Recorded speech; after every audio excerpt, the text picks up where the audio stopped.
Fala galera, tudo bem com vocês? Legal! Bom, nós já estudamos a função exponencial. Muito bem.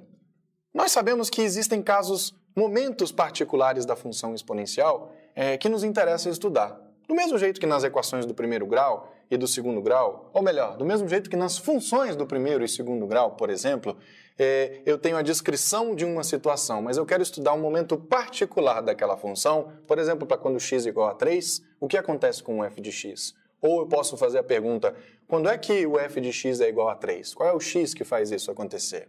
Nós, quando estamos resolvendo esse tipo de situação particular, nós caímos nas equações, certo? E as equações têm muito a ver, elas têm muita ligação com as funções. Obviamente, as equações são casos particulares das funções, então elas são coisas diferentes. A função ela é uma descrição geral de um comportamento.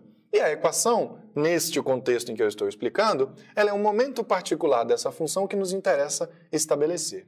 No caso das equações exponenciais, obviamente é muito importante que você tenha compreendido alguns aspectos essenciais da função exponencial. Você precisa saber da definição de função exponencial, você precisa saber dos detalhes do tipo domínio e contradomínio, você precisa saber como que ela se comporta dependendo do valor da base, se ela é crescente ou se ela é decrescente, e, obviamente, para você entender tudo isso, ajuda muito se você tiver uma visualização do gráfico da função exponencial. Muito bem.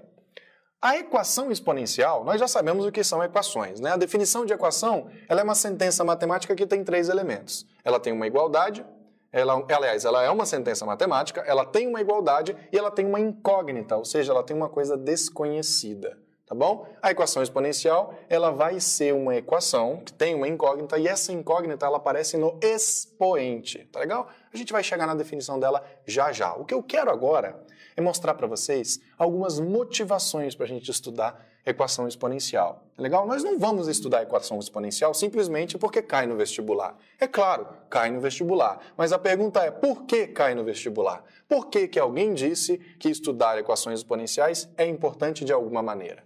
Eu vou dar para vocês 2 motivações essenciais. A primeira delas é uma motivação que eu vou chamar de uma motivação de aplicação, ok? Então eu vou escrever aqui, basicamente, são várias as aplicações que a gente pode estudar de equações exponenciais, tá bom? Do mesmo jeito que são várias as aplicações de funções exponenciais. Eu vou falar de 2 delas, tá legal? Que vão recair em equações exponenciais que nos interessam estudar. Depois de falar dessas 2 aplicações, eu vou falar também de motivações matemáticas.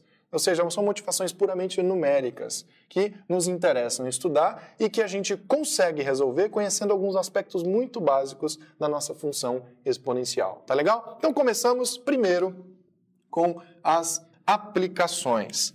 Nós já estudamos diversos exemplos de onde as funções exponenciais aparecem, tá legal? A gente vai ver aqui uma aplicação muito importante, que vocês já devem ter ouvido falar por aí, que é o conceito que a gente chama de meia-vida.